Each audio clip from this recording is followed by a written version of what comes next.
Hi everyone, good evening. Welcome to week 5 problem solving session for the course Probability for Computer Science. Okay. My name is Bhavya. I'm a PhD scholar at IIT Madras. Okay, so last week we solved some problems on concentration inequalities, right?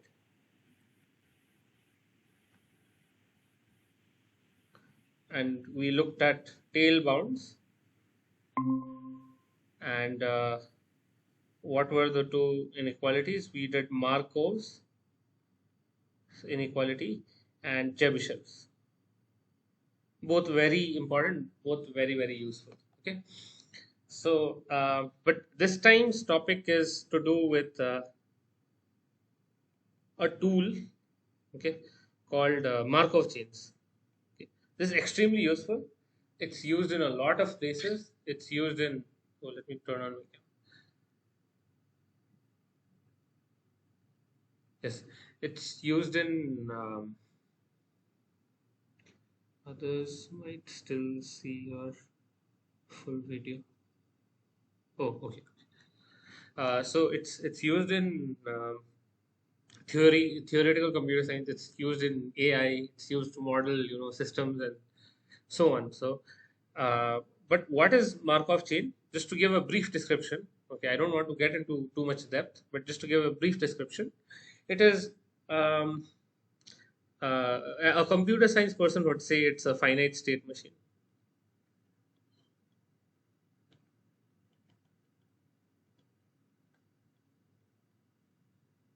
Okay, that's what a computer science would say. But what we'll say is it's to model random variables. Okay, so a Markov chain, say x1, x2, and so on. Okay, is representing state of random variable at any time t. Okay, so what I mean by that is, so let's say x is a random variable.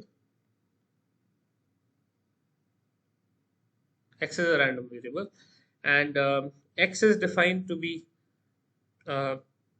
1 if coin toss is heads and 0 otherwise.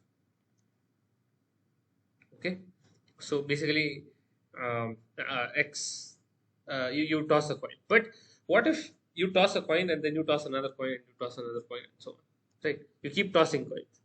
So xi represents outcome of x at time t. So I represents the number of tosses, okay, and what is the outcome at that particular point, okay. So this can be modeled in the following way, okay. So you look at the current state, okay. The current state, let's say, is a tails, okay, and there is another state which is heads, okay. This could be another possible current state, okay. Now what you do is, if you toss a coin, okay, let me actually write H and T. Okay, H and T for now. Okay. If you toss a coin, then you can get the current state can change to tail with probability half, or the current state can change to heads itself with probability half. Right. And if you are at tail currently, okay, when you toss a coin, you may remain at tails or you may go to heads, but with what probability? You'll stay in tails with probability half and go to heads with probability half. Okay. Now this is an example of a very simple Markov chain, and in this case, okay, it's a bit redundant. It's a bit useless. Okay, it's a bit useless. But I'll tell you where in what situation is it useful. It's useful in a situation where you are talking about conditional probability, but conditioned only on the previous step. Okay, so what I mean by that is, suppose take an example of um, let's say you the current state is like studying, okay, and bad grade and good grade, okay, and this is the various states of your random variable x. Okay, if you are currently studying, then let's say with a good probability, okay, with 80% probability you get a good grade, and with 20% you get a bad grade. Okay, and if you uh, are currently getting a bad grade, then maybe you don't want to study, okay, too much. So what you'll do is you'll study with a probability of zero point 0.6, okay, or 0.4, let's say. Okay, and otherwise, let's say you won't study and you'll stay at a bad grade with probability 0.6. And if you get a good grade, then there is a good chance you'll study. Okay, and then for example, let's say there's a good chance, say 0.9 chance that you'll study. Okay, and but there is still, if you get a good chance, there is still a chance that you do not study, and therefore with 0.1 probability you'll get a bad grade. Okay, so you see the system, right? So let's look at it.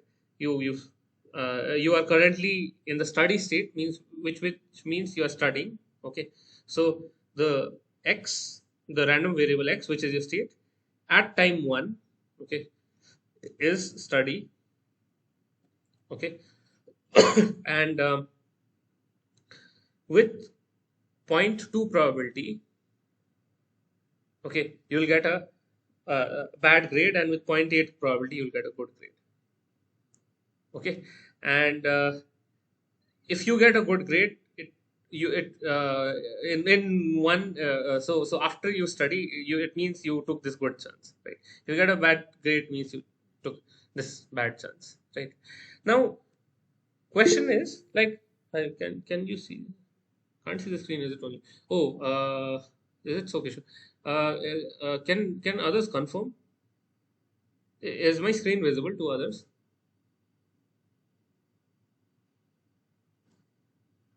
Yes, we will. Oh, it's visible. Kishore, can you like exit and enter once again? Okay. Yeah, please try that once. Okay. Showan said I have joined just now. Can you please revisit which you just started? Yeah, I've just started Showan. Okay. So I'm just revisiting the lecture material quickly. Okay. On random variables. Okay. Okay. Now it's visible, Kishore. Good. Okay. Kishore, I'm not Kishore. Sorry. Um, Shovan. Yeah, Shovan, I was just revisiting Markov chains. Okay, Markov chains are, finite state machines which represent the state of the random variable. For example, if the random variable is x if coin toss is heads, and tails if coin toss is tails, h or t, then if you are in the current state of heads, you toss a coin, with half probability you move to tails, and uh, with half probability you get heads only. And if you are at tails currently, then with half probability you'll stay at tails when you toss the next coin, or with half probability you'll stay at heads. You'll go to heads, and so on. And if for example your coin was biased, then maybe you have a higher chance of going to heads. Oh, sorry, not 1 by 4, 3 by 4. You have a higher chance of getting to heads, and you have a smaller chance of getting to tails. Okay, something like that. But now I'm just giving an example off top of my head, that let's say here is a Markov model where it's here it doesn't make sense to actually make a Markov chain because these events are very trivial.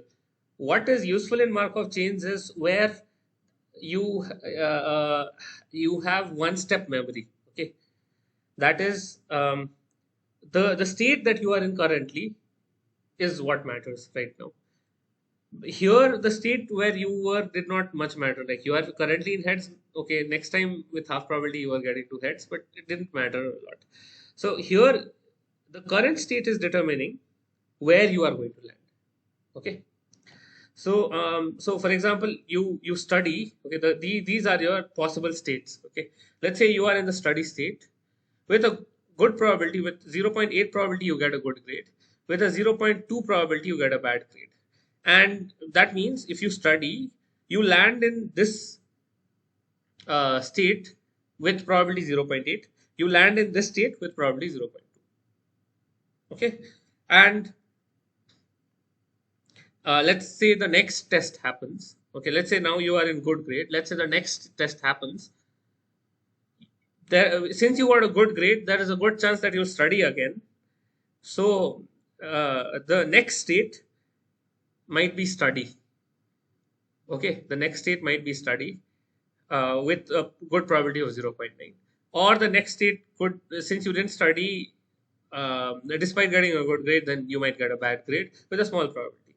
And things like this, okay, the current state, which is determining the next state, this is very well captured by Markov chains. Okay.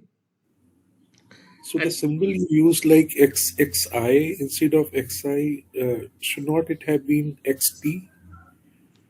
should it not have been? Oh, sorry. X. Yes. So this is xi is xi.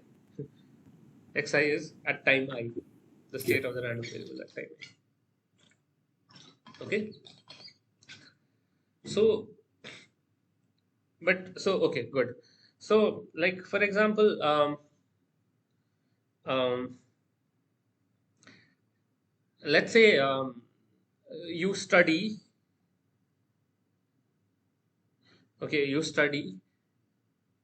Okay, okay. Here, study is still different state, but it's okay. We'll just assume that if you are still studying, it means you have not attended the exam. So let's say I ask you. Okay, so this is not very neat. Okay, because this is not something that I planned. Okay, so if I ask what is the probability, okay, that after two tests, okay, after two tests I get bad grade.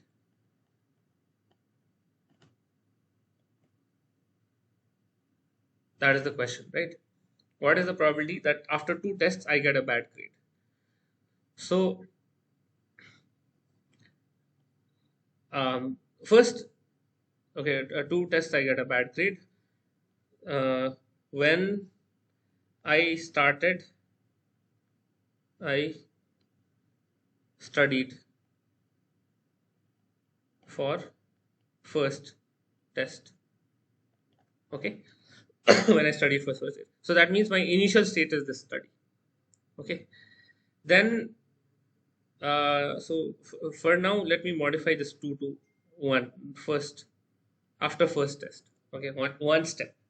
Okay, if you start with study, then the how do you get to bad grade? Well, with 0.2 probability, you get a bad grade, right? So answer is 0.2. Now I ask the same question, but I'm talking about second test. Okay, second test. Now the question is, in the second test, what is the probability that I got a bad grade?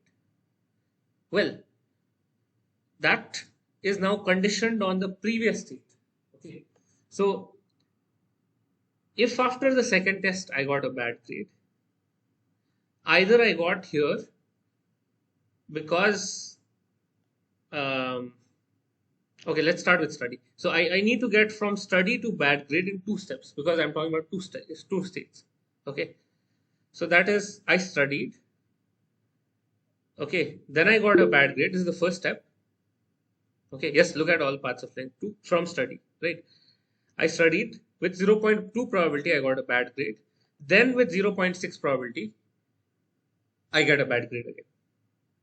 So this is one way to get there, right? So study, bad grade, bad grade. That is one way to do it. Or what could be another way? Well, another way is be I got a good grade and then I didn't study. Okay, I with 0.1 probability I got a bad grade. So study, then good grade, then bad grade. Is there any other path of length 2? Is there any other path of length 2? No, because if I go here, then the other path would be something like this. I'll land up in study again. If I choose this path and then I reach here, then I choose this, then I'll land to study again. I'm interested in getting to bad grade in 2 steps starting at study. Okay. So, but how do you capture this probability? Well, uh, you study. Okay, this first case. Okay, study. You get a bad grade with 0.2 and then you get a bad grade with 0.6. So, and because of this and condition, we need to multiply these probabilities, right? So the probability of studying, getting to bad grades from studying is 0.2, and the probability of getting from bad grade to bad grade again is 0.6, plus study to good grade. Okay, this is what we are talking about. Okay, study to good grade is study to good grade is 0.8 plus good grade to bad grade is 0.1. Okay, so you will get 0.12 plus 0.08, which is 0.2. After 2 tests, okay, this is the probability that you got a bad grade when you studied. Okay, is that clear, everyone?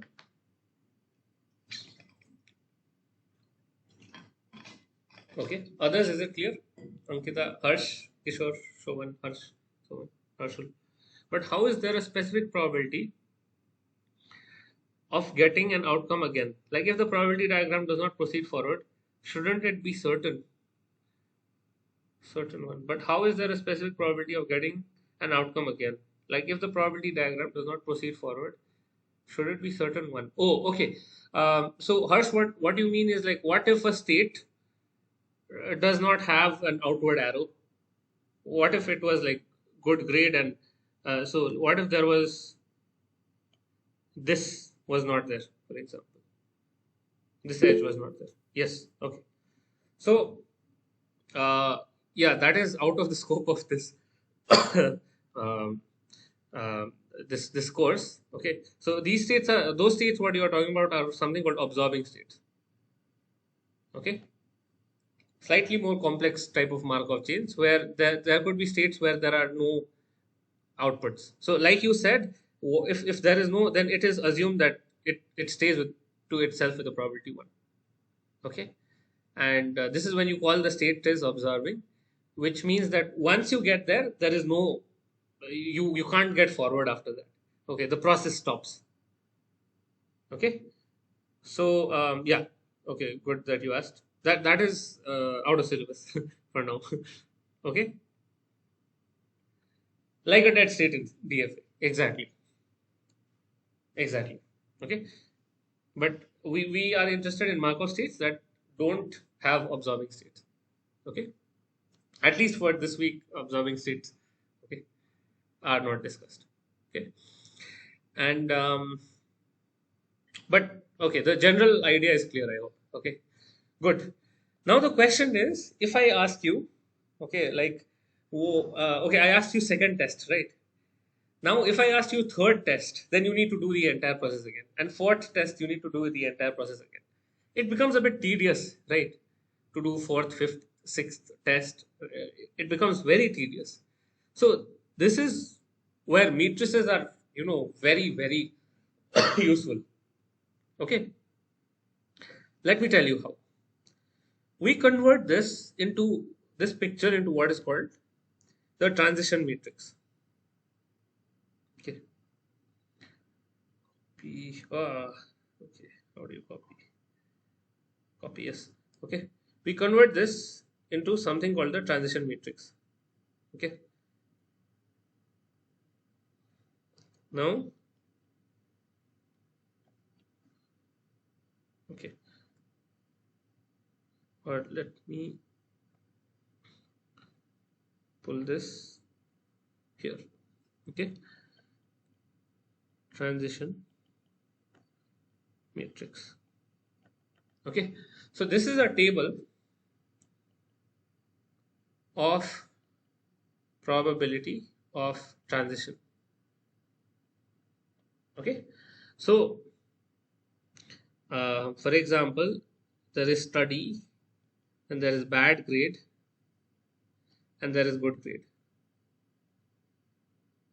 and then there is study, bad grade, good grade. Okay. So I say, what is the probability of moving from study to the state study? I'll look at it row wise. Okay. There is no probability of moving. Study to bad grade, 0.2. Study to good grade is 0.8. Bad grade to study is 0.4. Bad grade to bad grade is 0.6 and 0. And good grade to study is 0.9. Bad grade to good grade to bad grade is 0.1 and 0. So as you see, this becomes a matrix. No? So, and the nice thing is, see, now I can do some very interesting things with this. Okay, sorry. Now I can do some very interesting things with this. That is, I take this matrix 0.4, 0.6, 0, 0.9, 0.1, 0. Okay. Firstly, if I multiply this with a vector, okay, which is like 1, 0, 0, suppose, what do I get?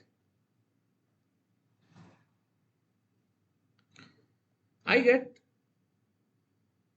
um, yeah.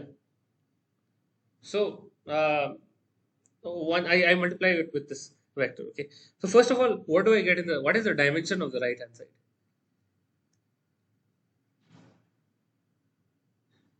What is the dimension of the matrix in the right hand side? I mean, when I multiply, what dimension of That would be 1 into 3. 1 into 3? Okay. Why? Because this is 1 into 3 and this is 3 cross 3. So I get a 1 cross 3, which means I get another row vector. Okay. Now it's simple matrix multiplication. I multiply this with this. So what do I get? I get 0. Okay. And I multiply, or let me write it out. Okay. I get 1 into 0 plus 0 into 0.4 plus 0 into 0.9.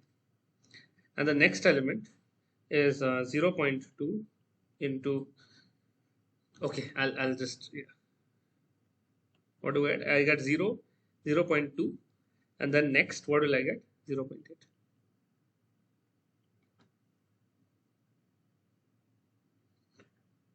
So what did I get? I got the first row itself, right?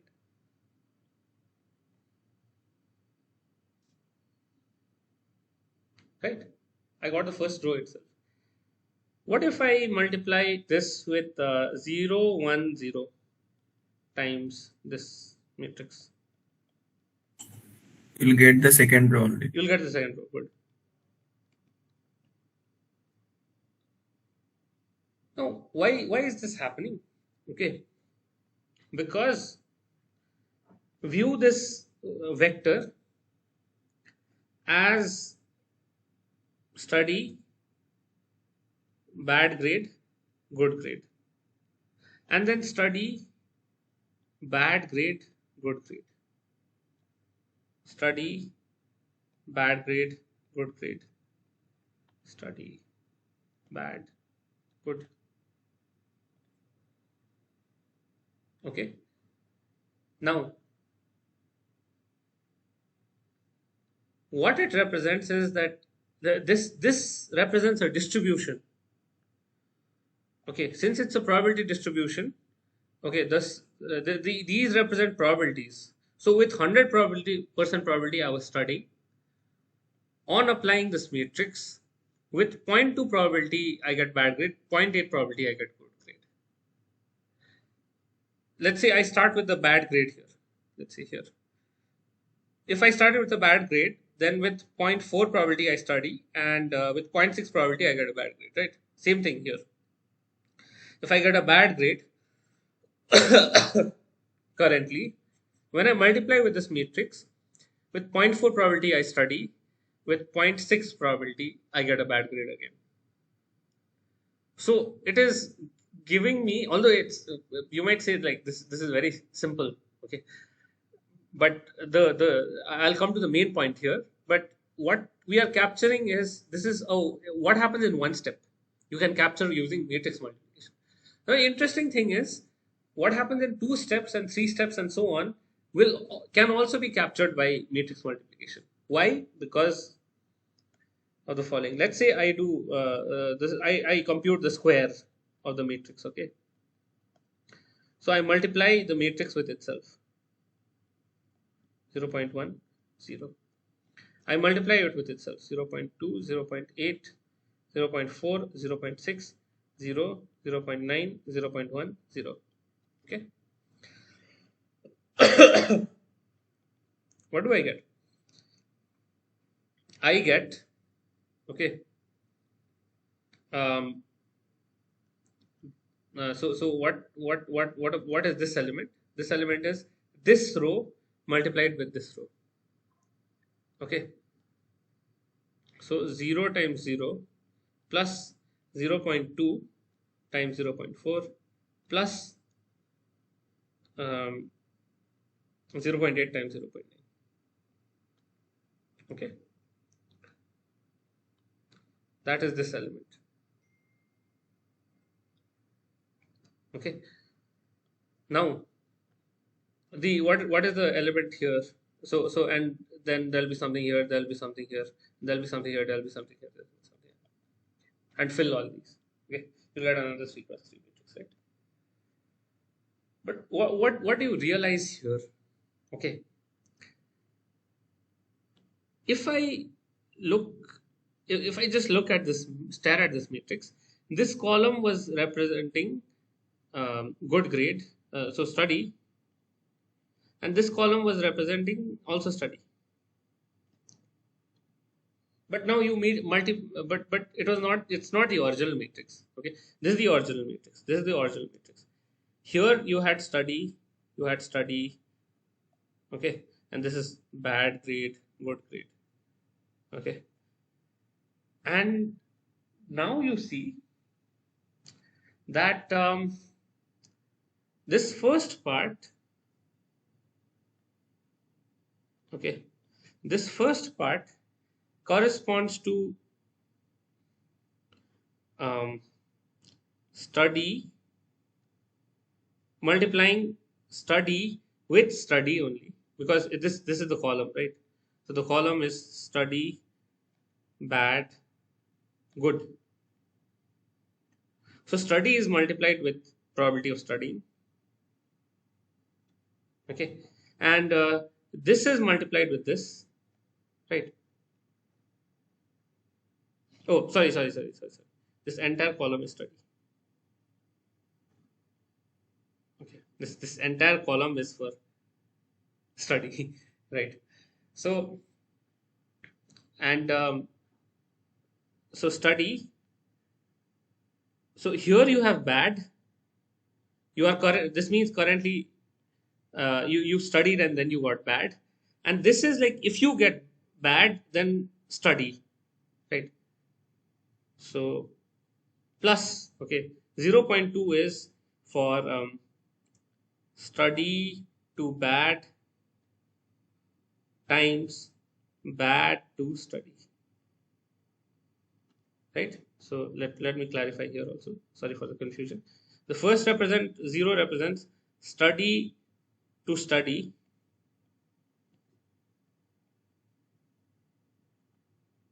times study to study. These are probabilities, okay? Probability of study to study, probability of study to study.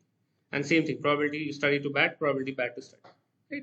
And this final part, the first 0.8 here represents study to good grade. Study then good grade. What is the probability? Times, okay, this 0.9 is good grade to study. Okay.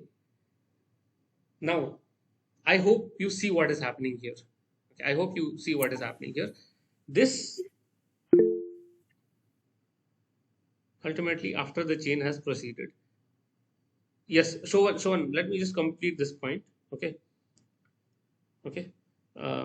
So this is okay plus study to good times good to study. Isn't this probability, isn't this nothing but probability of um, studying after 2 steps? Isn't this just simply studying after 2 steps? But this is what?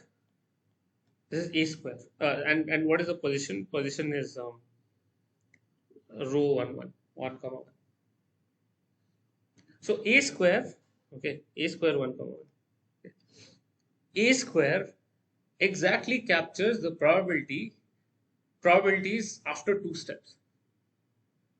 So this now the process becomes simpler because before we were asking this question, no, what is the probability that after first test I get a bad grade? What is the probability that after second test I get a bad grade? I can simply take the transition matrix, square it, and look at the bad grades. I start with this distribution because I said I need to start with study, multiply it with that a square, and then I look at whatever the bad distribution is. Okay, the in the corresponding vector. Yeah, someone had raised the hand. I think. Oh, Harsh.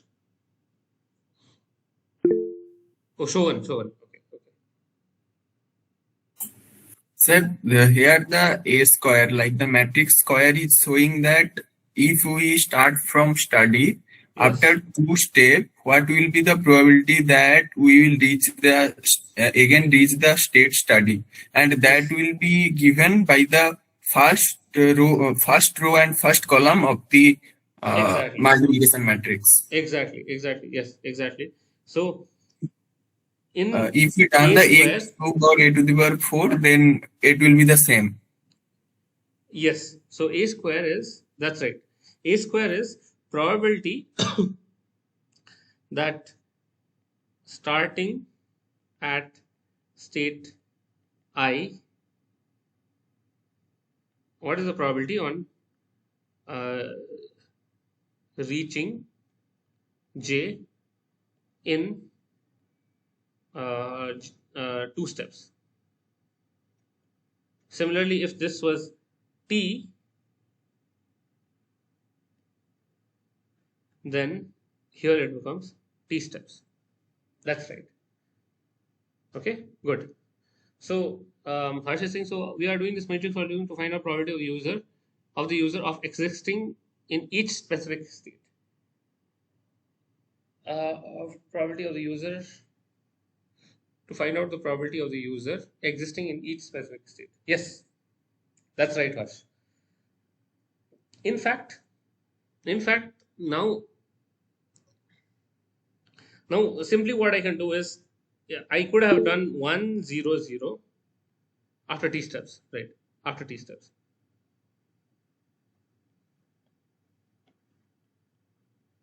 Okay, 1 0 0 I multiply this with a power t. Okay, then I'll get a vector, or let's say a power 2. Then I'll get a vector, and that vector will represent with what probability I'm getting a good grade studying, with what probability I'll get a bad grade, and with what probability I'll get a good grade. Okay, what does it mean? Starting at steady state, what are the probabilities? Now, there's a very interesting question you can still ask now.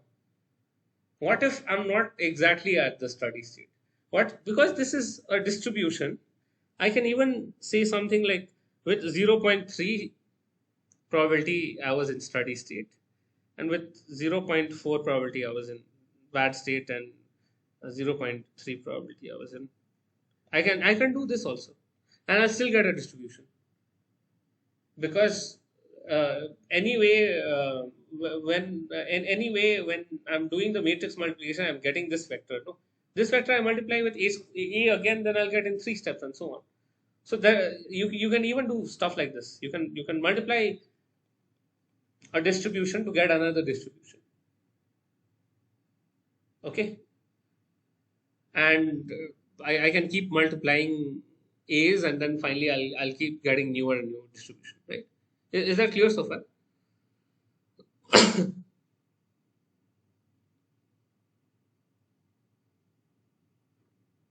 Right? Okay. So before moving on to the next concept, okay, which soon we'll have to do. Let's quickly look at the simple question now.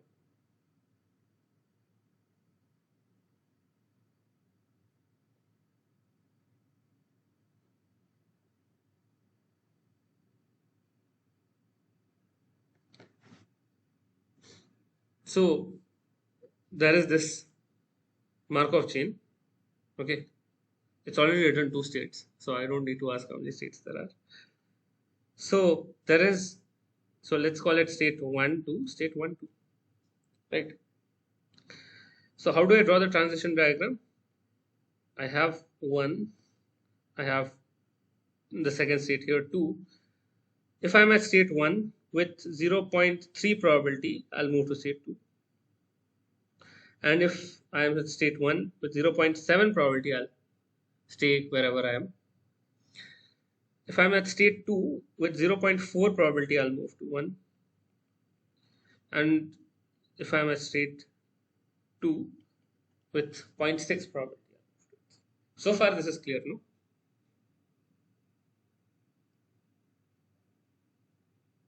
Okay. So just an intermediate question. If I start at state 2, okay, a question to you guys. If I start at state 2,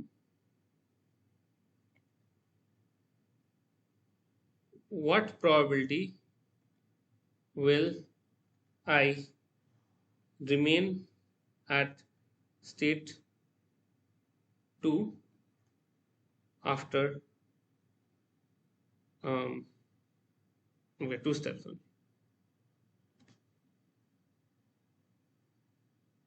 Okay, can you try? I start at state 2. What is the probability that I'll remain in state 2 after 2 steps?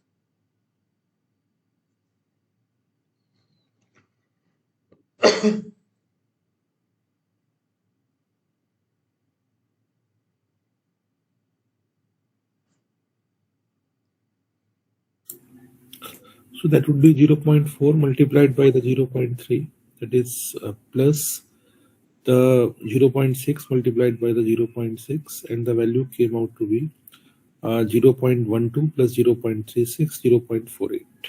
Yes. Okay. So one way is like well suggested. So I am starting at state 2. Then in 2 steps, how do I get back to state 2? Maybe I take this edge and then this edge again. So that will be 0.6 times 0.6 with that probability. Or I am starting at state 2. I go via 0.4 probability to 1, and then with 0.3 probability, I'll land to 2, back to 2. So I'll multiply them and add. Another way to do it would be, Sir, we can do that by multiplying the row matrix 0, 1 into A square, like the yes, matrix. that's right. So another way to do that would be 0.3, 0.4, and 0.6. Okay, times 0, 1, and the square, of course. 0.4, 0.6, right?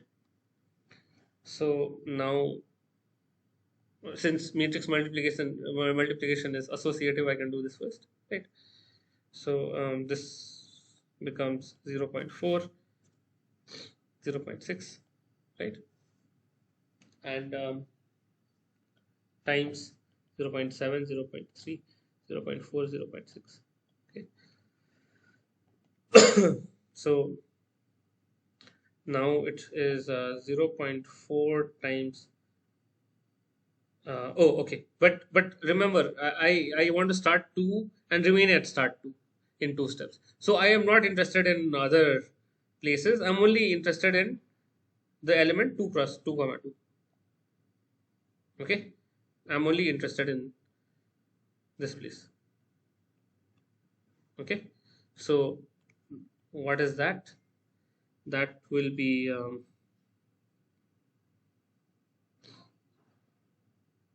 what am I? Okay, it'll be a vector.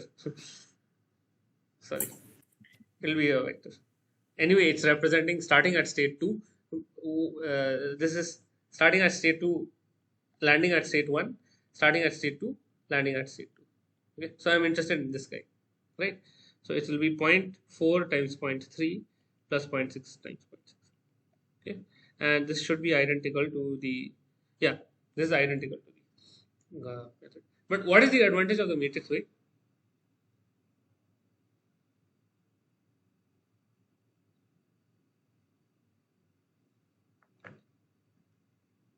So the matrix part is just to make our calculation easier. Yeah, but why is it easier? I mean, this example looked like this is easier, right? This is easier, right? 2 steps you get to 0.6, and in 2 steps I get to. Sir, in the brute force technique, we can do up to one step, 2 step, 3 Yes. step. That will be easier. Yes. But with the matrix multiplication, we can go to up to T step Yes. using the multiplication, Exactly. and we can get the probability. Exactly. I don't even need to ask you like what happens after 100 steps or 1,000 steps. Even if I ask you guys like what happens after 4 steps, you'll go mad if you try to do it. So there could be so many combinations that can happen, right? All the possibilities. And Yes, we have that'll to be take in too account much all to the think about. possibilities. What you in can the simply brute do is that you can do this very quickly. There is a technique called repeated squaring. Okay, so within 2 steps only you can compute a power 4 and then multiply this, and this matrix multiplication becomes very fast once the scale that we are computing increases. So that is the advantage of matrix multiplication. So the matrix part is just to make a calculation. It's all based on regular logic, steady state, stationary distribution after many steps. Yeah, I'll come to that point. I'll come to the point of stationary distribution. Okay, good. So now,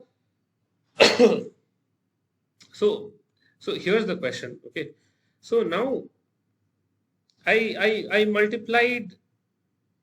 How much do you get here? 0. What is the answer here finally?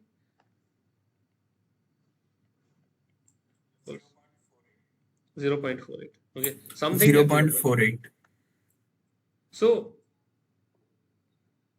0.52. Okay, thank you, Kishore. 0.52 and 0.48.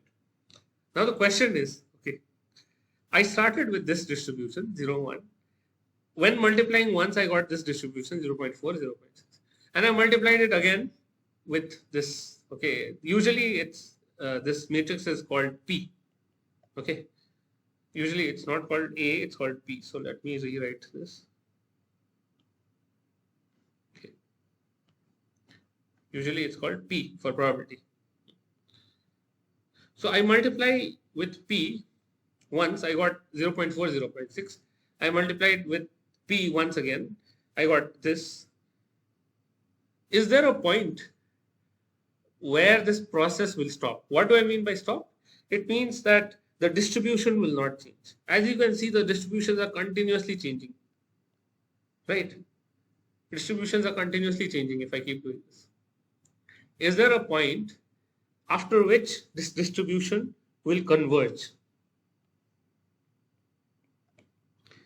Is there a point after which distribution will converge? Okay. So what do I mean by that? It means if you start with the distribution pi, okay, which is if there are n states, then it is 1 cross n, and you multiply with p for n cross n, okay, and you keep doing it, okay, and but anyway, there's this issue such that you get back the same value. And so is t the number of steps? Yes, Ankita, t is the number of steps. Okay. So, but why am I not writing t here? Why am I not writing t here? Because after t minus 1 operations, okay, I'll get a distribution which will be identical, right? So I hope that you get what I mean. So I'm not writing t here because because this is p to the t minus 1 times p, and this I can take it as the vector itself, and since I'm saying it converges, these two are identical. So I don't need to write t here. Okay, I can explain more if you want, but in this case I'm not writing t. Okay. Is there a way to compute m to the 100 from m without multiplying m 100 times? Yes, there is a way, Goel. I'll come to that. Okay. But I hope the question first. I want to finish this. Okay. So the question is this, and yes, the answer is yes. Okay. In most cases, okay. In most useful cases, the answer is yes. Okay. In most cases, at least the cases that are practical, the answer is yes. This exists. Okay. And that is very interesting, and this is what is called stationary distribution.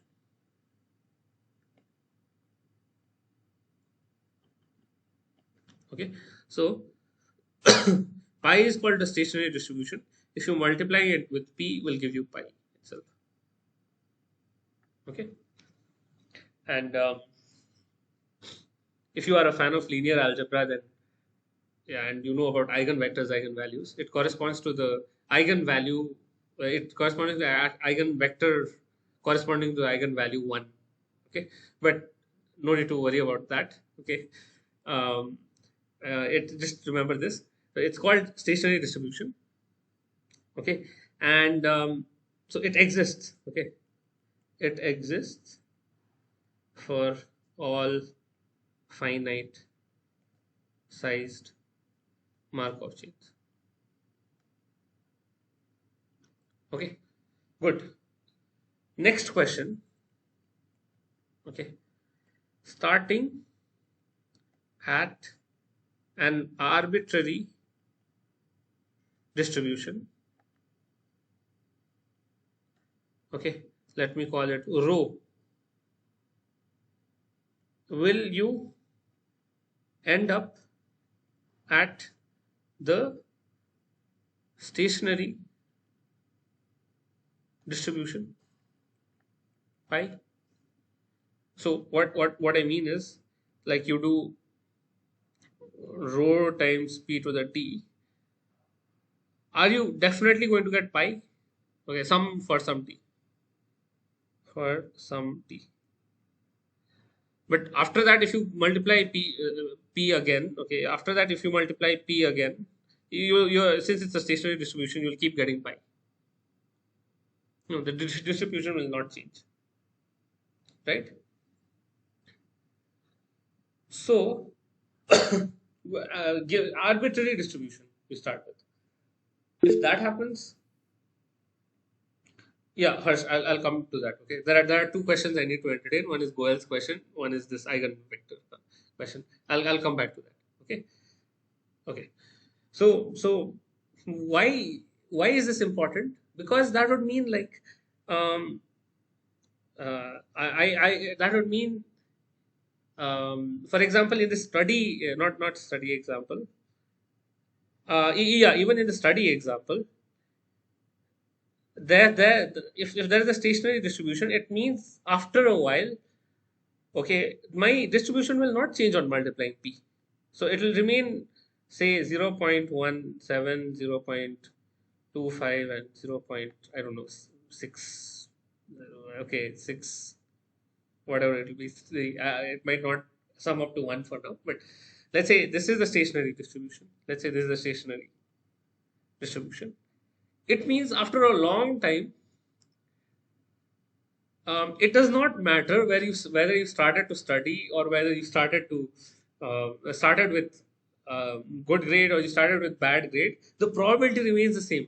The probability that you study remains 0.17. The probability that you get a good grade remains 0.25. And the probability that you get a you get a bad grade remains 0.25. And the probability you get a good grade remains 0.63 in the long run. So starting at an arbitrary distribution, will you always land up in the stationary distribution? And for this, the answer is yes. For particular type of Markov chains, which are called irreducible, and of course finite, it should be aperiodic. And what else was there?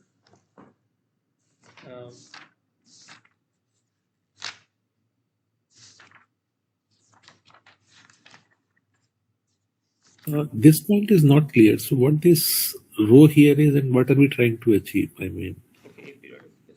Huh? So so rho is this, an arbitrary distribution. so what are we trying to show? That if we start with any arbitrary distribution row, and You will definitely end up with the stationary distribution. so then the stationary distribution need not to be pi. It could be, I mean, it has to be row again. Then only it would be stationary. No. So what I mean is, there for some t, okay, for some t, when you keep multiplying p with it, you will eventually get the stationary distribution. After that, if you multiply this with so see, let's say this is the case. Then if you multiply p with row with t plus 1, okay, then it does not matter. You'll keep getting pi again, because you will have rho times p to the t times p, which is equal to pi times p, which is equal to pi, because pi is a stationary distribution. Oh, I see. Okay. Yeah, fine. Okay. So irreducible, aperiodic. I'll come to that. Okay, it's a technicality, but you can imagine that for most Markov chains, you won't have a problem. Okay, and it's a very interesting property that starting at an arbitrary distribution, your distribution will converge and converge until it remains fixed. It does not matter where you started, what distribution you started with. Okay, it tells you the long-term probability. For example, like I said, it does not matter whether you started with the study condition or you started with the good grade condition. Okay, your probabilities of getting good grade is fixed, or the probability of studying at the end is getting fixed, and so on. Okay, regardless, now let's answer your questions one by one. Okay, so first question is Goel's question. Like, if I want to power, okay, this is a digression. Okay, matrix powering. If I want to power a to the 100, does it mean I need to do a times a times a times a times and so on? 100 times, 100 multiplications. That would be very bad, no? But the answer is no, you don't need to do it. Okay. Yeah, Kishore. Am I audible? Yes, you're audible. See, when we say stationary distribution is a long-run probability, irrespective of the state where we are, right? Yes. So does that mean the probability remains same? My question is that probability remains same for every state irrespective of the initial stage where we are? Yes. Yes. Is that mean that we don't need to reaching to a particular state, we don't need to calculate furthermore? Yes, that's right. You can stop at that point. You don't need to simulate after that. The probabilities get fixed. Oh, is it? Okay, Yes, then. yes. So you'll see in the next week that there is this Google's page rank algorithm. No? Okay. So how we find that we need to stop here? Is it something we need to go ahead for the 2 steps and then check the the similarity of the results? Yes, that's a very good point. Very good point. How do you know that you reached the stationary distribution? No. Okay. Okay. So we Yes. just need to go on and then need to check the previous or So the previous two. that's a very good point. That's a very good point. So your question is, how do you know that I have reached the stationary distribution? No. Okay. Yeah, right. That's your question. Yeah. Of course. Yes. You're right. Right. So That's my question. there is a concept called mixing time. Mixing type. Yes, mixing time is the time taken to reach stationary distribution. So now what you can do is you can compute the mixing time of a Markov chain and then run your Markov chain for that many steps, the mixing time many steps. After that, you reach the stationary distribution. After that, there is no changing. So this is exactly what the Google's page rank algorithm uses. Okay, that will come in the next week. Google's page rank algorithm, it ranks which pages are relevant, which pages are not, depending on what is the probability that the user moves to this page given he or she is at this particular page, right? And so the probabilities keeps getting updated, and after a while, it's the process, because it's a Markov chain, right? Getting to a particular page depends only on whether you are uh, going to a next page only depends on whether you are in the current page or not on the previous pages. So then once you reach the stationary distribution, the stationary distribution gives you the probability of what are the probabilities of reaching each of those pages. Now you have a ranking of these pages. So Google will just run the process for the mixing time, right? And then stop. Okay. So one more clarification, Yes. Bhavya. See, let us suppose we have implemented this in a model. Okay. Let us suppose we So have. yeah, any model like AI model or ML model. So reaching to stationary, what is this distribution? Stationary Okay. distribution. Yeah. So is that mean that value where we have reached the point where we reach the station distribution, that value can be taken is the ideal value for that model? If you model it as a Markov chain, then yes. But that is only if you model it as a Markov chain. So, for example, Yeah. like if you uh, if you want more complex conditional probabilities, like what about if you want like to consider states that were 2 states ago, conditioned on that. Okay, because Markov chain only uh, uh, makes fixes the probability according to your current state. No, not the Right. previous. How you came to that particular state, it does not matter. What if you want that? Then there are what are called higher order Markov chains and so on. But if you model it as a Markov chain, then yes, stationary distribution represents the final long-term behavior of the system.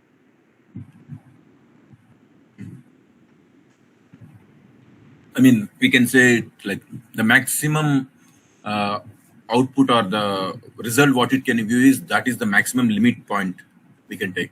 Maybe for the other data points, it may decrease that probability, but that is the maximum probability it can give by Yes, that model. at least for the Markov chain. For example, an example would be like text prediction, right?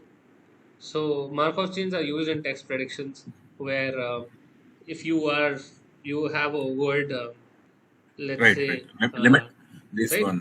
What is So it? In if the user types long and in LLM models, you mean to say, right? yes, yes, yes. If the user types long, then he could have said road, or he could have um, said walk, Yeah. okay, with probability 0.2, 0.8. And it so happens that the user actually wrote, you predicted walk, but he wrote road. So you'll update this probability 0.21, let's say, and decrease this probability by 0.7, and so on, right? So, but after a while, this process will definitely converge. Once you have this ready, okay, once you have this ready, then the long-term process of the system is definitely there if your Markov definitely fixed if your Markov chain is irreducible at period. Okay, okay, okay. So now coming to Goel's question, okay, does it mean 100 multiplications? A to the 100, does it mean 100? The answer is no, because there is a simple technique called repeated squaring. I'll give you an example. Consider finding 2 to the 10. 2 to the 10 can be written as 2 times 2 times 2 times and so on 10 times, right? I can either multiply it 10 times, or what I can do is I can do the following. Okay, 2 times 2 times 2 times 2 times 2 times 2 times 2 times 2 times 2 times 2, right? I'll partition it down the middle here, or it's simpler if it's a power of 2. So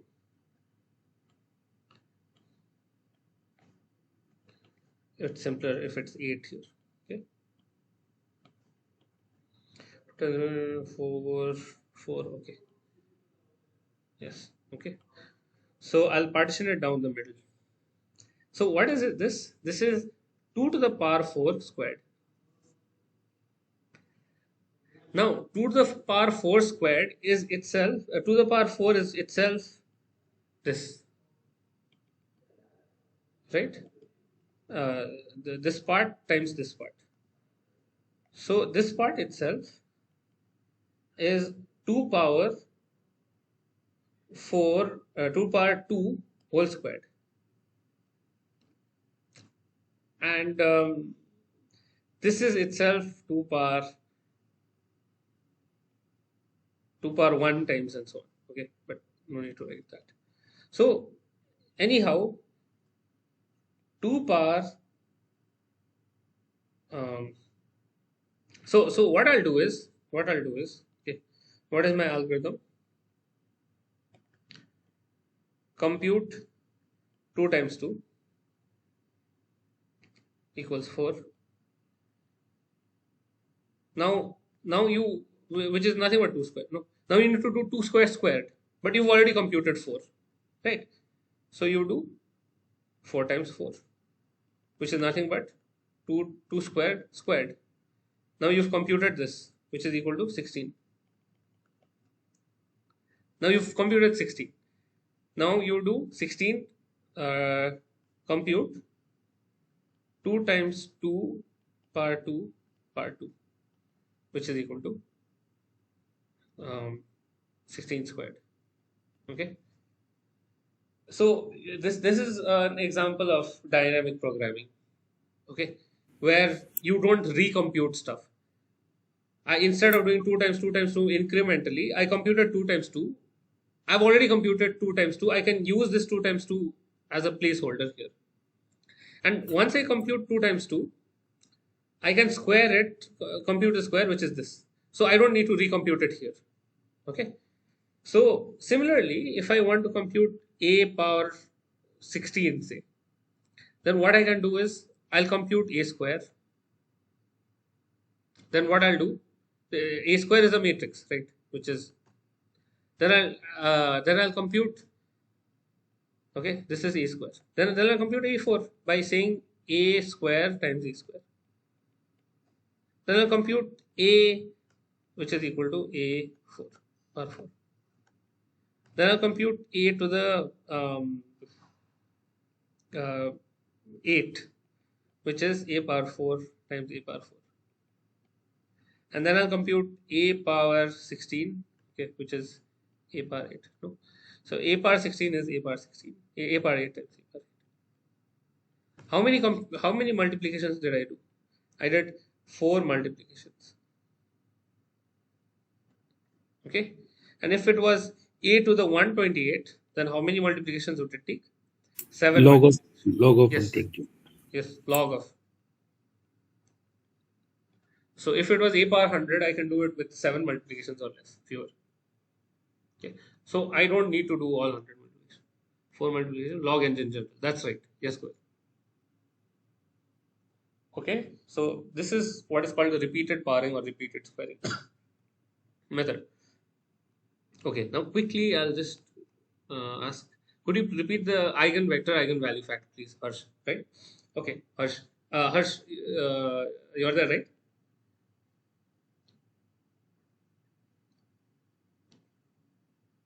Harsh, are you there?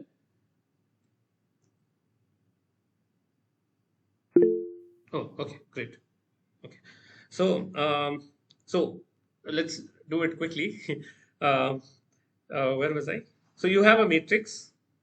Okay, when do you say that? What do you say? Uh, uh, what is an eigenvalue? Okay, eigenvalue is a vector that you multiply to a matrix such that it is similar to multiplying with a scalar. Right? Good. So here what are you saying? Here your vector is the stationary distribution. And furthermore, you want this property that pi into a equals pi. Right? By the way, this is your eigenvector. This is your eigenvalue.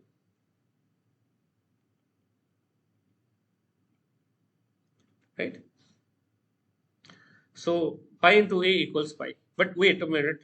Pi, you're trying to make it your is like your eigenvector. And so you have pi here, you have v here, you have v here, you have pi here. What does it mean? This means lambda can be taken to be 1. No? Right? So you have pi times a equals lambda times pi. Okay. When pi is stationary distribution. So when pi is stationary distribution for a, it means it is an eigenvector for a corresponding to the eigenvalue lambda equals 1. So this is another way to see it. Okay. So yeah. So that was what I was talking about. Okay. Okay, good. So let's move on. So now let's also, by the way, since it's a distribution, the sum of in any distribution, okay, note V, if a vector is a distribution, then it means that since these are probabilities, they should sum to 1. Okay. Summation Vi equals 1.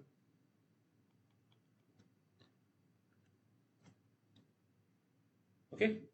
So it needs to look something like 0.3, 0.2, and 0.5.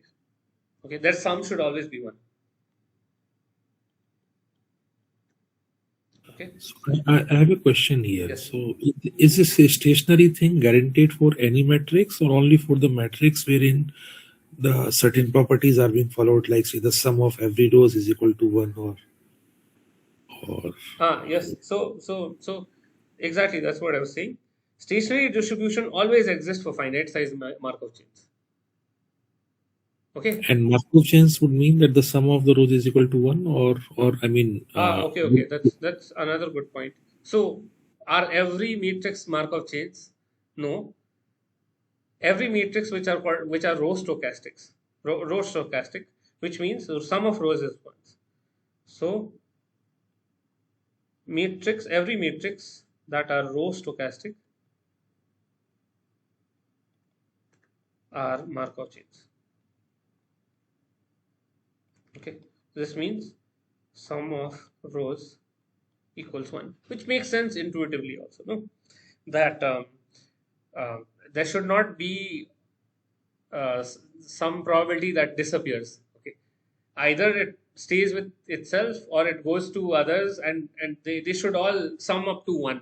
Okay, it can't be that with 0.2 probability it is going to state 1, and you know with probability point 99 it's going to another. I mean, you get it, right? The sum, the total probability should be conserved. Okay. So yeah, so it definitely exists, but again, this is another point. That's what I was saying. What about starting at arbitrary distribution? This starting at arbitrary distribution, landing at stationary distribution is only true for irreducible aperiodic. Okay, so irreducible is, if you've seen connected graphs, you know what I mean. Which means that every state is reachable from each other, and aperiodic is something like cyclic. Okay, if your Markov chain is stuck in a cycle, then you are sunk. You can't reach the stationary distribution. Okay, so right. Okay, so but I won't delve into that too much. Everything we'll see will be irreducible and aperiodic. Don't worry. Okay. So now question is, find the stationary distribution of M. I'll demonstrate for this one. I want you guys to try for the next one. Okay. Find stationary distribution for M. Okay. So B, computing stationary distribution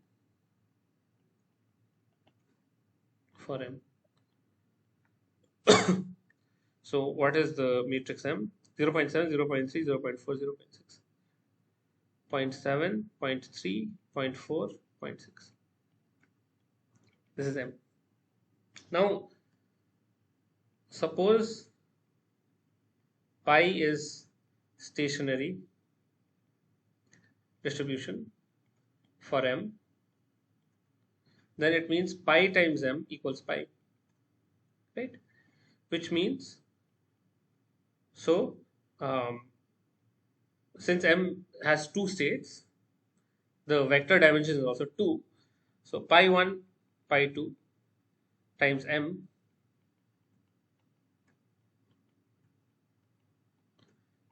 equals pi again. Okay, I think from this point onwards, I think you know what to do. Anyone has an idea?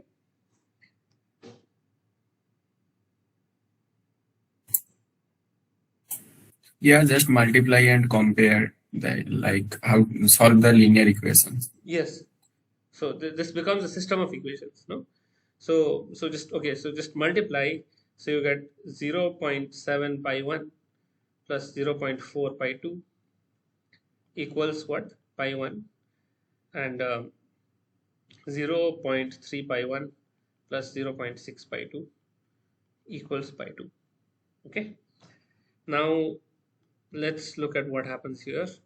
So you have 0.3. I'll shift this 0.7 that side, right? Or yeah, so 0.3 pi 1 equals 0.4 pi 2. Now here what do I have? I have 0.3 pi 1. I shift this 0.6 that side, but again I get 0.4 pi 2. Then I get infinite solutions, right? Any idea what to do after this? How do I get pi 1 pi 2? So just take pi 1 as any arbitrary constant k and compute the pi 2, and you will get the linear combinations.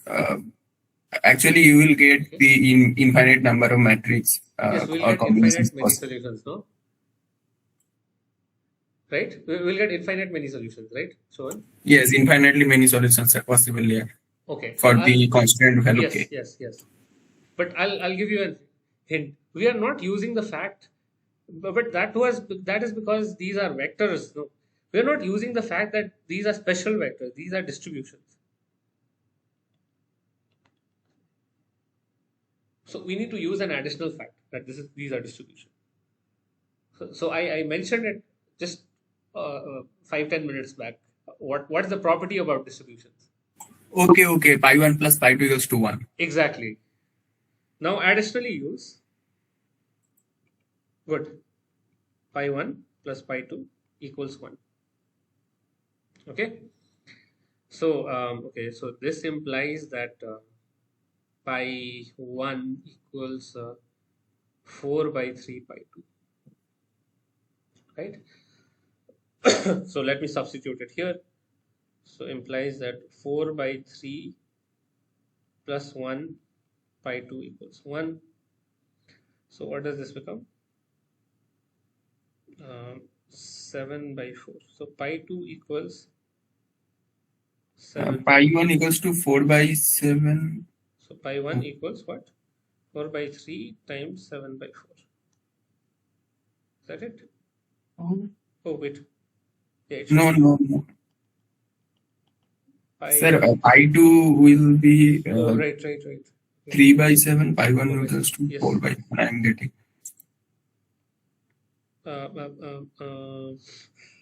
3 Yeah, pi by 2 equals 7. to 4 by 7. Yes. Yeah. So Pi 4 1 by equals to 3 4 by 7. times 3 by 7. And then this becomes 4 by 7. Right? So stationary distribution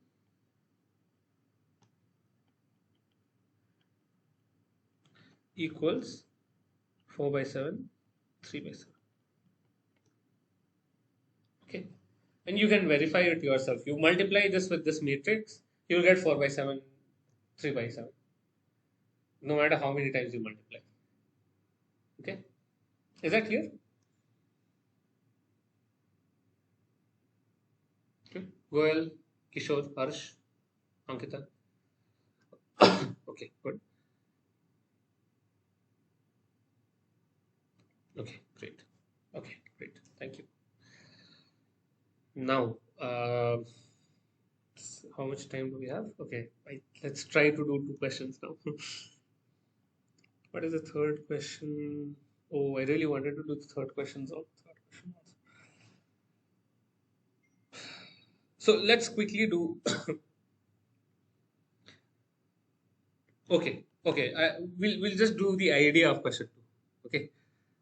So following table shows the probability of next day's weather. Okay. This is a table, sunny, cloudy. So this means today is sunny. What is the probability next day is sunny? Today is sunny. What is the next probability the next day is cloudy, and so on. Right. This is what the table represents. And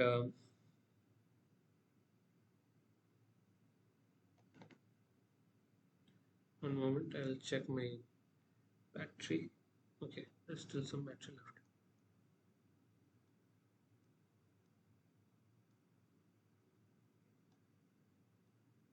Right. So what is the probability that it rains tomorrow given today is cloudy?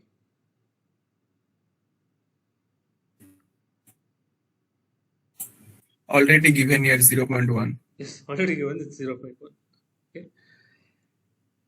What is the probability that is cloudy day after tomorrow given today is sunny? Don't give me the exact number, just tell me how you approach it. Today is sunny, day after tomorrow cloudy.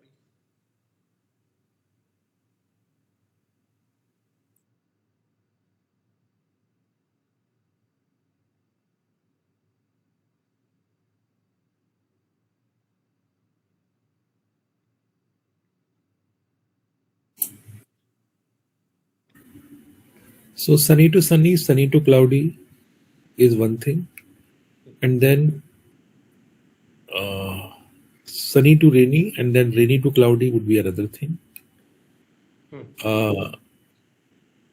So because this is day after tomorrow, means two steps in Two between. steps. Yes. Yes. Okay. Good. Yeah. Okay. Good. Well, this now I'm going to ask the same. Now I'm going to ask C. Okay. What is the probability that it is cloudy 4 days from now, given today's sunny? So now this, since this matrix is ready, so we can multiply this the fourth power of the matrix with Yes. the initial vector, and then we can get. What is the initial vector? So initial vector would be that we are starting from which location? We are starting from say sunny. Yes. So therefore that would be 100 would be the 100. initial. Good. Good. So 100 and probability that it is cloudy. So it means we are looking at the second index, right? Yes. Yes, we will get the answer in the second column. Yes, second column. That's right. Good. Now stationary distribution, it's exactly how we did it just now. Okay. And if you have an underdetermined system, then you use the fact that you are talking about distributions. Okay, the summation should be 1. Okay, good. Okay, so since we went over that, now let's look at this interesting question. Okay.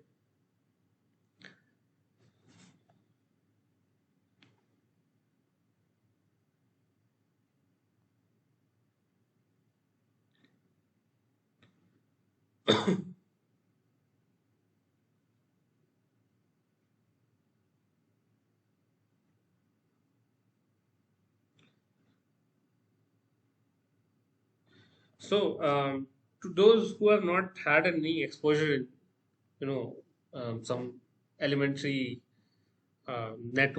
computer networks, well, in networks you have a bunch of nodes, right? Bunch of computers, servers, whatever, and they communicate via packets. Okay, and there is something called a broadcast network where or a broadcast messaging where you send packets to everyone, and everyone sort of sends packets to everyone. There could be various reasons, like for example, talking about some failure in a connection, or recognizing all the nodes in the network and so on. But everyone tells everyone, sends a packet, some information, right? That they are connected. Everyone sends information to whoever they are connected to. Okay.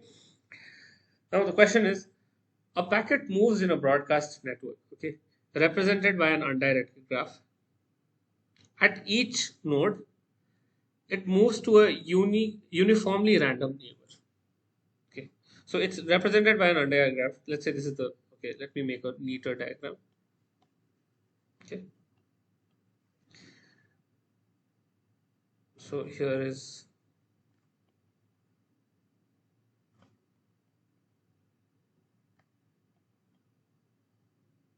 okay,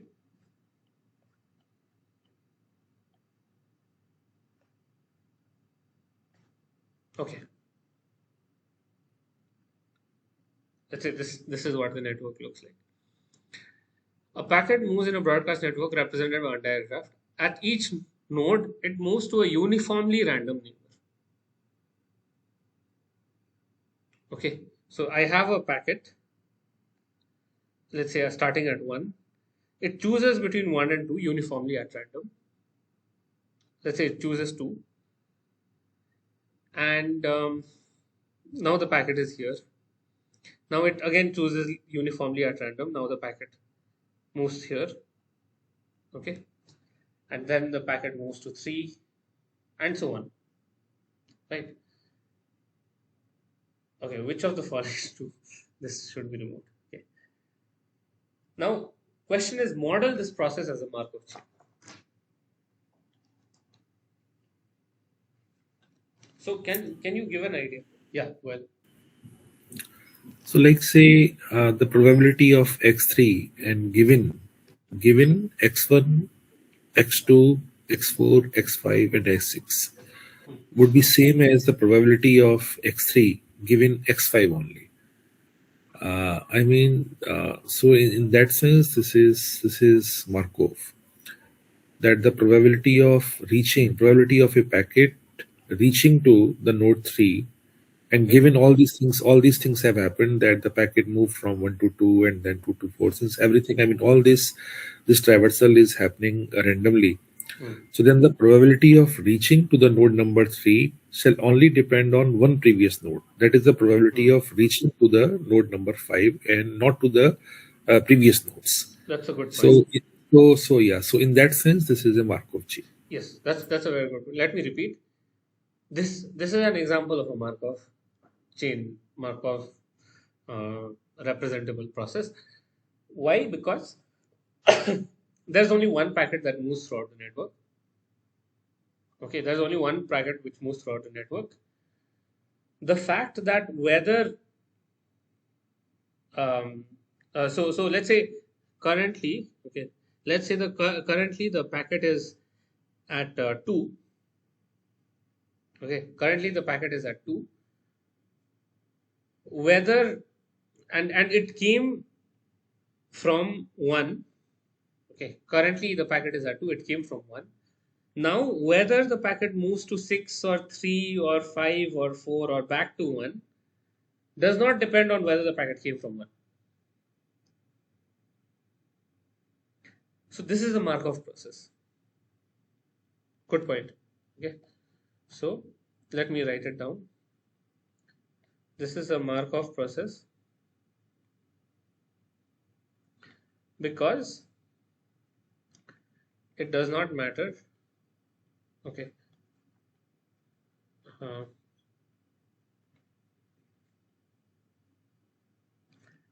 How the packet reached the current node. How the packet reached current node in order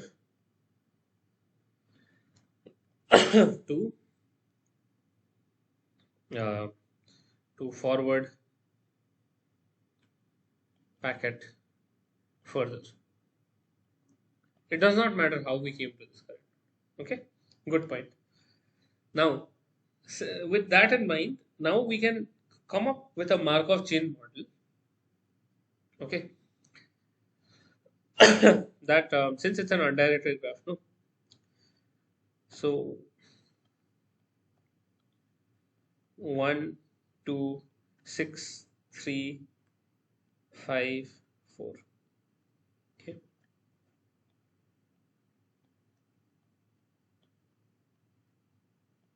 Okay. Now I can move from 1 to 2 or 2 to 1 the packet. I can move from 2 to 6 to 6 to 2, 2 to 3 to 3 to 2, and 2 to 5 to 5 to 2, and so on. Question is, like, what will be the probabilities? What probabilities do I assign?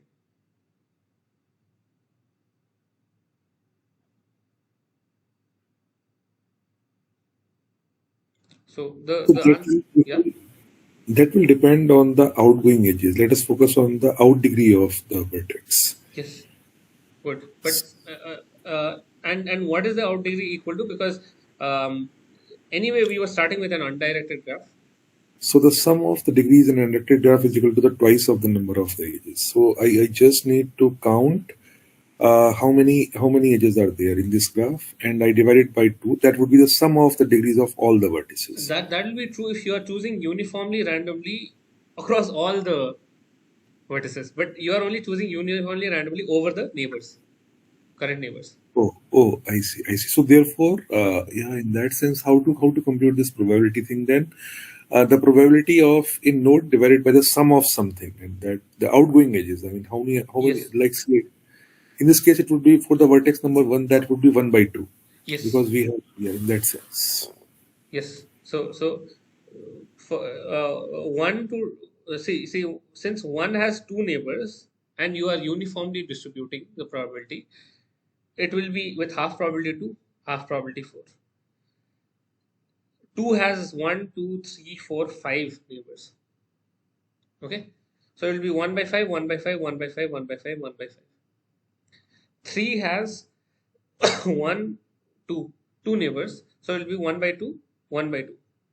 5 has 2 neighbors, so 1 by 2, 1 by 2, and so on. So it is, the final answer is, okay, so first let's do this. So for example, 2 will be 1 by 5, 1 by 5, 1 by 5, 1 by 5, and one more.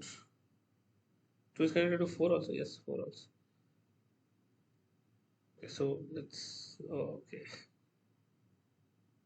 1 by 5. And this is like 1 by 2, 1 by 2. What it simply means is the probability, okay, of moving from U to V, okay, probability of moving from U to V equals 1 by degree of U for all V which is a neighbor of U. Okay, so you can see it as a transition matrix P. So P is 1, 2, 3, 4, 5, 6. 1, 2, 3, 4, 5, 6, right?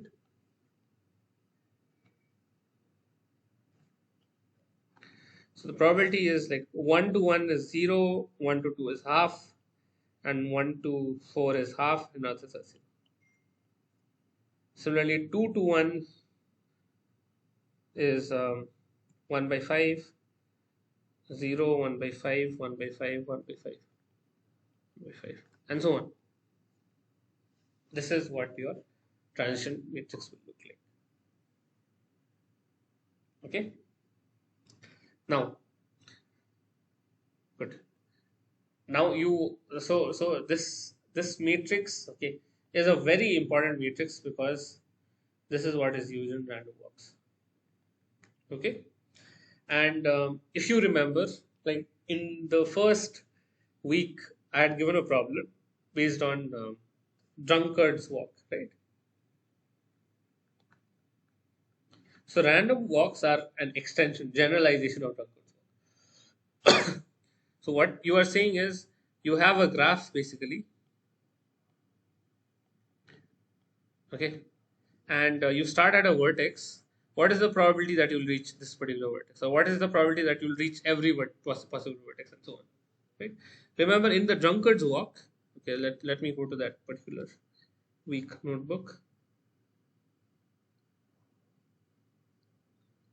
Okay, not this one, not this one. Yeah, this one, right? You had this person, he was randomly walking left and right with equal probability. What is the probability that he falls? That's what we are asking. No? Similarly, here also we are starting at a particular vertex now. We have generalized it to a much higher dimension.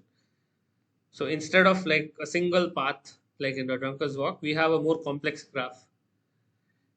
If you start at a point, what is the probability that you'll visit this particular vertex or every possible vertex, things like that. So this process is called a random walk, right? Now here's the question: a network engineer wants to install better hardware support on nodes that incur high traffic. Which node should be the ideal choice for this? Okay, so don't look at the hint for now. Just think of the intuition. So some of the nodes have high traffic. Okay, some of the nodes have high traffic, and he wants to install like better hardware in those. Similar to that Google rank example you gave. Yes, similar. It's quite similar to the Google rank example. That's right. Okay, and this is specific to graphs. Okay, but yeah, it's similar to the Google rank, right? So then I will select the node and which acts like a bottleneck. Then I will select the node and from which the maximum number of the minimum shortest paths are going through. Okay, maximum number of minimum Yeah, short paths. so there could be many ways, because basically we are looking for the most influential node in a network. Yes, yes, And now this influentialness can be defined on different parameters. yes, One could be like the node which has got the highest degree could be one node, and the other could be the node which acts as a bottleneck, yes. from So where the maximum number of the shortest paths are crossing, I guess. Yeah. okay, okay. So your hypothesis is where maximum number of shortest paths lie, Yes. right? For across every nodes, you um, find the shortest path. Okay, that is it identical to the This measure? is identical to the betweenness centrality. It is identical to the Betweenness centrality. Betweenness centrality is one of the centrality measure in a graph. betweenness. What did And you say? betweenness centrality. There are numerous centrality measures available, like say closeness centrality, degree centrality, and betweenness is one of them. How is Even it there spelled? is. So I don't remember the exact formula, but then the No, betweenness what is the spelling? centrality, betweenness centrality. PET. BETWEEN, Oh, betweenness centrality. Okay, okay, okay. So this Yeah. is like you said, the shortest path measure. Yeah. So this Okay. will identify the node and from where the maximum number of the shortest paths are crossing, right? So Okay, that okay, node okay. becomes the bottleneck. Okay, nice. Okay, this is a new term for me. I had not heard of this. Nice. And okay, so this is your hypothesis. Okay, we'll look into whether this is right or not. Okay, Harsh is saying I have a very silly question. Why isn't 4 and 5 joined together? I cannot understand. Similar to 3 and 6. No, I mean this is just an example. Harsh, you can make 4 and 6 joined together or not, but of course in a network all vertices are not. It's never a complete graph, no, because that will be very expensive in a hardware sense, right? So if you take like the entire internet, okay, the entire internet, like my phone is not connected to Jeff Bezos's phone currently, but it is connected through a huge number of paths. So uh, so if you what you use is what are called hubs and switches, right? So where several networks come and then separate and so on. So every vertex need not be connected to each other. So it need not be a complete graph. So maybe that answers your question. Is that what you're asking?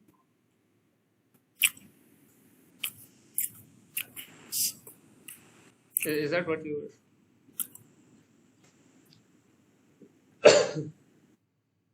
Okay, okay, okay, good. So okay. So quickly, anyone has any other hypothesis? Like which nodes should be chosen? So definitely, this is a good point. Definitely, it should be those which are bottlenecks. Okay, nodes that incur high traffic. Okay. Sir, a node which is directly connected with all other nodes or have the shortest path should be chosen, Directly connected to all other nodes. or have the shortest path to all the. Okay, or so either it has degree n-1 or shortest path. Okay. Yes, yes, yes. Okay. Okay. Good. So okay. Yeah. Well, you said something. Yeah, like in the hint, I mean in the denominator, the twice of the number of wages is given. So that indicates the sum of the degrees. So that is basically the ratio of the degree of a vertex divided by the sum of the degrees of all the vertices. So the hint will give you the answer. Yes. So prove that this. So you want to prove that the stationary distribution is pi v dv by 2e. Okay. So what the hint is saying, prove that pi v, okay, the stationary distribution for that vertex v is equal to degree of v divided by twice the number of edges. But the number of edges is fixed. No. Degree of v is what is changing. So what it means is, in the long term, okay, in the long term, in this graph with random walks, which the probability of entering vertex v is directly proportional to the degree. Okay. So all that matters is degree. The entire traffic is controlled by the degree. So we don't even need to look at shortest paths. Looking at degrees is enough to talk about the probability of entering a particular node or not. Okay, is that motivation clear before we prove this?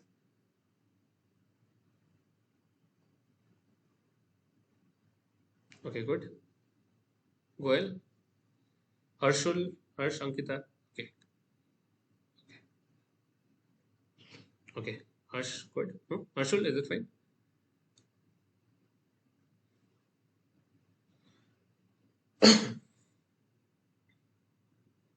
Okay. So degree is all that matters. Okay. So we'll do this proof by uh, uh, proof by verification. Okay. So I'm sure there must be other ways to prove it. Okay, but we'll assume this and find that our hypothesis is true. Okay, so we'll assume this hypothesis.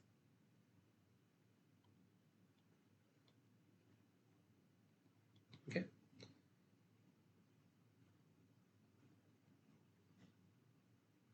Yeah. I had not heard of the between this centrality. That's right. Yeah. Thanks. I need to look into it. It sounds interesting. Yes. So where were we?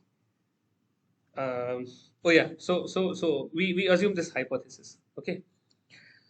So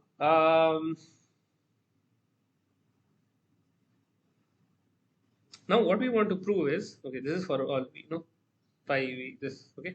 So what we want to prove is, so it means that since we are talking about stationary distribution, it means for all v, okay, it means, of course, that pi times p equals pi, okay, which also means that for all v, summation of pi u to puv, u being all the neighbors of v, is equal to pi v.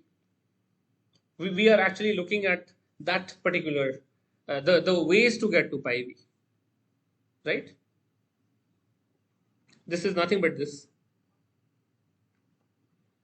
Right? This is not clear actually. So what happened here? I could understand till this point. So we want to show that pi times p equals pi.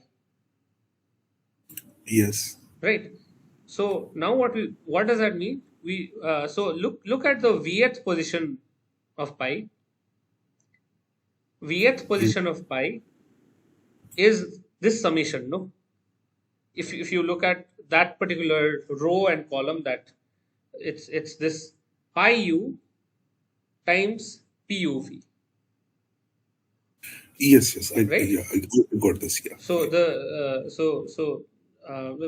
here you have this pi, okay, and every possible neighbor of v, okay, And what is the probability that it goes to V?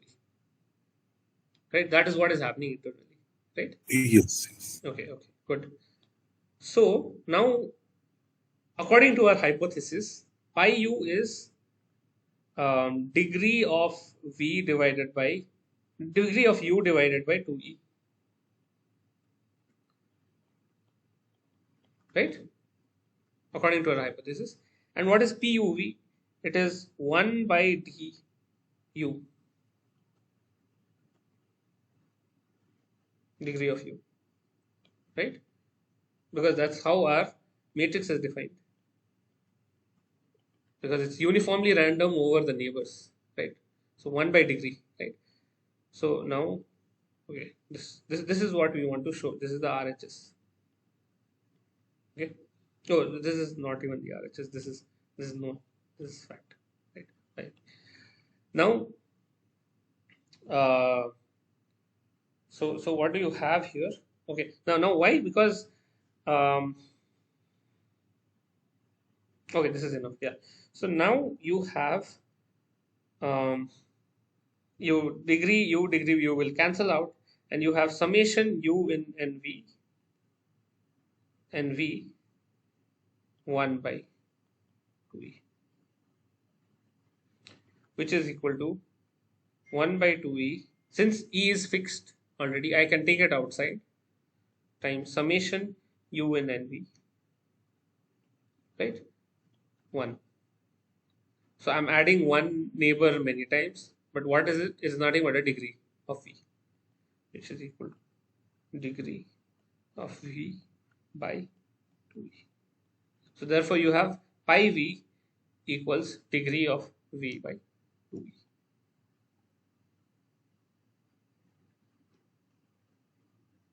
Okay. So this was a, yeah. And why does this type of proof work? Because it works for any v. Okay. For any v this holds.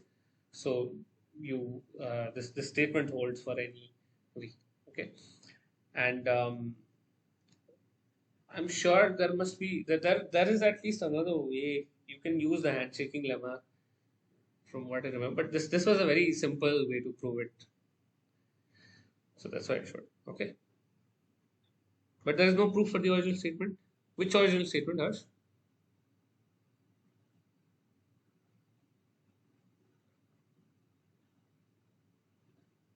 Degree 2v. Degree divided by 2v. 2e. Do you mean this? This is what we proved, no? Just now. Yeah, this is what we proved. This is what we proved just now.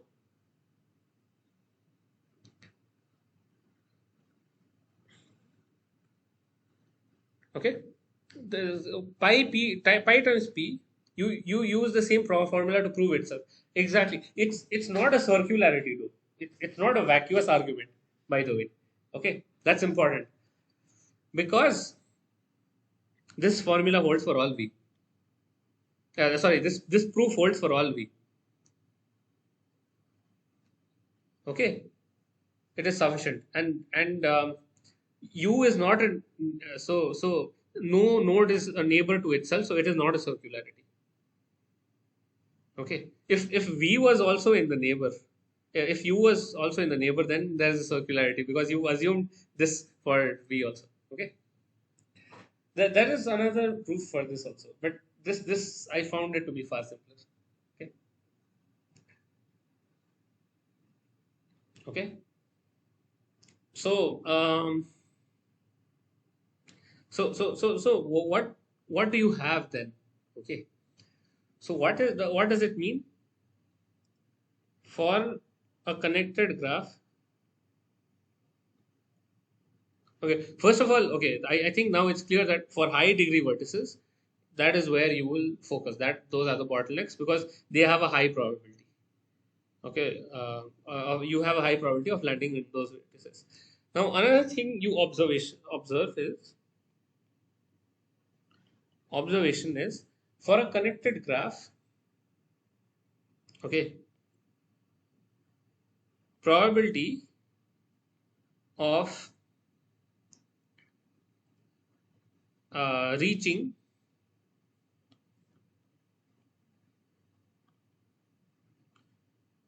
any vertex during random walk is non-zero, right? Because it's a connected graph, undirected also. Because it's an undirected graph and because it's a connected graph, so degree is at least 1. Since degree is at least 1, and so then it means that after a long time it will converge into the stationary distribution. And once it converges to stationary distribution, what does it mean? Like the probability of entering that vertex is degree of the vertex, but the degree is at least 1. No.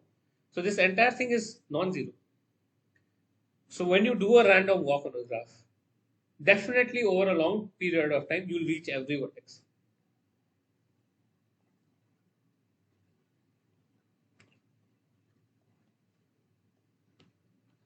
Which implies that on random walk, all vertices are visited with non-zero probability.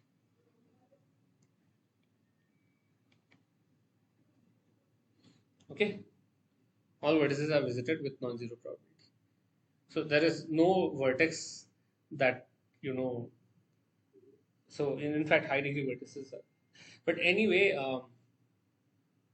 um, so this is an advantage over BFS, by the way. Okay, so why would you want to do BF? Why would you want to do this over BFS?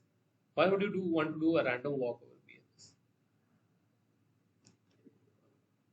Like, why does Google do random walks? Or like why Instagram, Facebook, whatever, like they do random walks, right? To check connectivity and so on. Why do it over BFS? I mean, BFS can also do it, because every site would be visited. No, BFS will also visit every site. About breadth first search, or depth first search, breadth first search.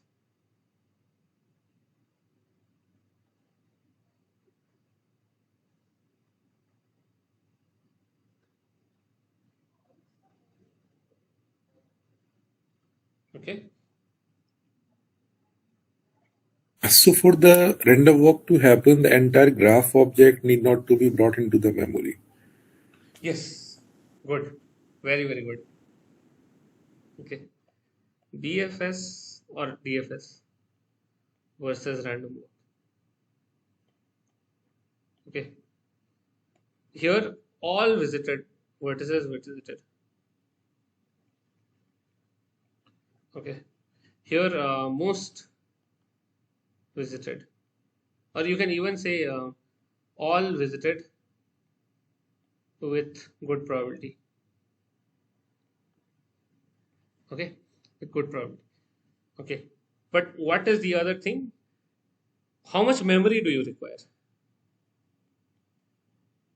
Remember, you use a stack to do it, no? And memory is something like order v plus e, right? So something like linear. And random walk, how much memory does it require?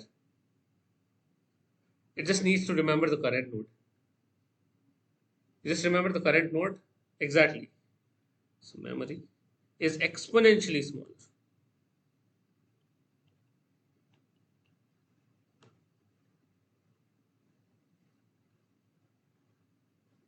Exponentially smaller. You just need to remember the current node. Log v because you are remembering it in binary. Oh, okay. Harsh, sorry. So forget about order.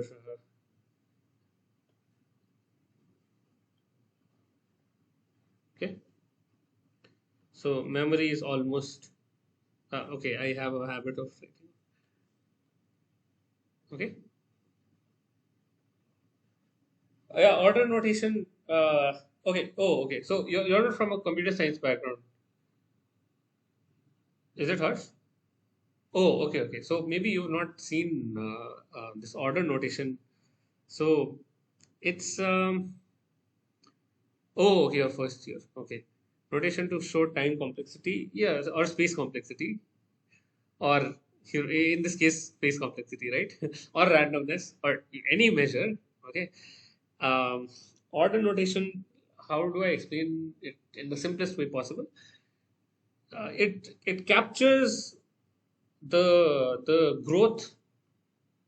Okay, it captures the growth of resources that are consumed by an algorithm. Okay, so for example, like if you say an algorithm takes 5n time given input of size n, okay, and another algorithm takes time 0.1 n square, right? 0.n square seconds, let's say. N is the size of the input. Okay, so which is better, an algorithm which takes 5n or an algorithm which takes 0.1 n square, right? So definitely, like for example, take n equals 2. Okay, take n equals 2. Then what does this become? Then algorithm 1 takes 5 2 that 10 seconds, and algorithm 2 takes what? 2 square is 4 and 0.1. 0.4 seconds. So which is faster? Algorithm 0, algorithm 2, right? But that's wrong. Algorithm 2 is not the better algorithm in the long run. So if you take like n equals 1000, okay, or 10, yeah, 10,000, let's say, then algorithm 1 will take 5,000 seconds, and algorithm 2 will take 1,000 seconds. Oh, no, wait. N square, right? So 10 to the power 4, 10 to the 8, 10 to the 7 seconds. Okay, yes, Harsh, that's what I was about to do. So, this takes 5,000 seconds, this takes 10 to the 7 seconds. So, now algorithm 2 suddenly becomes worse. So, this is the thing. So, this is what is called asymptotic notation, where algorithm 1 seems to take few lesser time, but it's only in the first few seconds. Okay, algorithm 1 takes like 10 seconds, no? So its graph will look something like this. Okay, this is algorithm 1, this is input, this is time. And algorithm 2 takes n square seconds. Okay, so it looks something like this. Okay, so algorithm 2 will be taking lesser time in the beginning, but then suddenly it's increasing like anything. So after this point, algorithm 2 becomes much worse. It will take much more time than algorithm 1. So that is what order notation represents. This belongs to the order n family, and this belongs to the order n square family. Okay. Sir, at the time of calculating the complexity, we always assume that what will be the change when n tends to infinity, Yes. or a very big number. Yes. N tends to infinity or a very big number. What is the so that's what we are interested in, how the algorithm grows rather than what the algorithm speed is when currently at a fixed place or something like that. Yes, Okay? sir. Yes, That's sir. right. Got it. Okay. So okay, good. Now there was one final question I wanted to do, but it's too late. Okay, I'll just mention the question. You guys try it. Okay, and we'll do it the first thing the next week. Okay. So the question is very simple to state. It's very interesting. Okay. Question is: I have 4 umbrellas. I have some at home, some in the office. Okay. I keep moving between home and office. I take an umbrella with me only if it rains. Okay. So I'm at home. If it rains outside, I have my umbrella at home. I'll take it with me. If it does not rain, I leave the umbrella behind wherever I was. Okay. Like I'm at home, let's say it's not raining. I'll any umbrella that is there in my home, I'll just leave it. Okay. That much makes sense. I hope. It may happen that all umbrellas are in one place. Okay, like all umbrellas are in the office. But I'm at home. Okay. But I'm at home. It starts raining. But what can I do? I don't have an umbrella, right? I must leave for the office. So therefore I'll definitely get wet. Or it may happen that I'm at the office and all my 4 umbrellas are at home. I'll notice that it's raining. So I need to go home. I need to go back home. So what will I do? I'll walk home without my umbrella and I'll get wet. But if I have an umbrella with me wherever I am currently, definitely I won't get wet because I'll take the umbrella. But once I take the umbrella, I'll go to the next place, right? For example, home to office. And then when I reach the office, I see that, and I need to go back home, okay, at the end of the day. I see that it's not raining. So whatever umbrella I had taken that time, I'll leave it there only and then walk without my umbrella. Walk back without my umbrella. I hope that was clear. If the probability of rain is P, what is the probability that I get wet? Okay, that is the first question. And by the way, since this is a week on Markov chains, how do you model it as a Markov chain?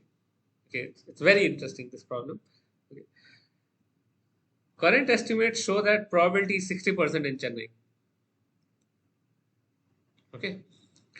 How many umbrellas should I have so that if I follow the above strategy, probability I get wet is less than 1%? Okay. Goel is saying 2 states, home and office. Okay. Sir, for the first question, there only can be 2 scenarios. Like I am at home and all the umbrellas are in office, or I am at office and all the umbrellas in home. So, but why all? That's what. So if you just have 2 states for home and office, then what about, I have 1 umbrella at home, 3 umbrellas at office. What about 3 umbrellas at home, 2 umbrellas at office, and so on? No, in that case, I will not get wet. Na. I am talking about the first question. What is the probability that I will get wet? Yes. But is it saying where you are starting the beginning state?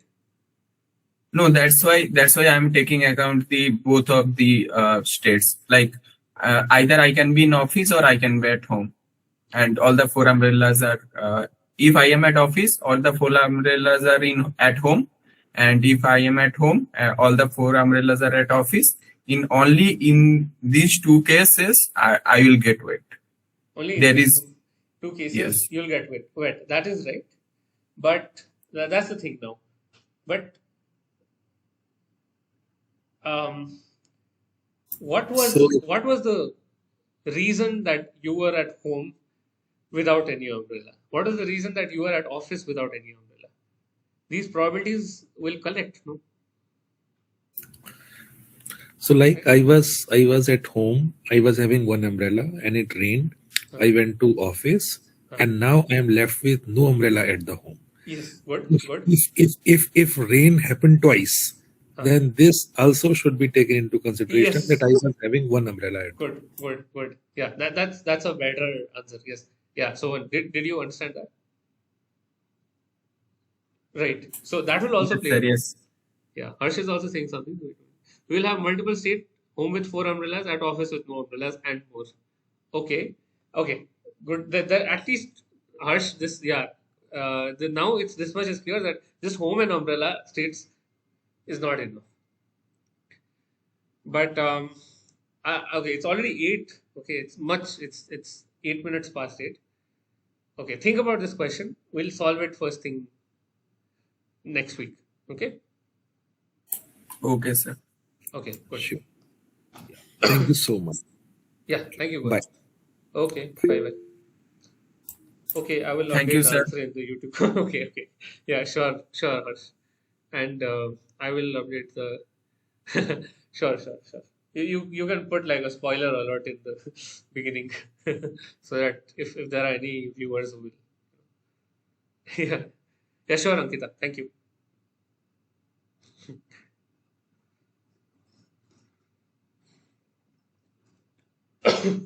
Okay, Harshul, I'm ending the meeting. Okay.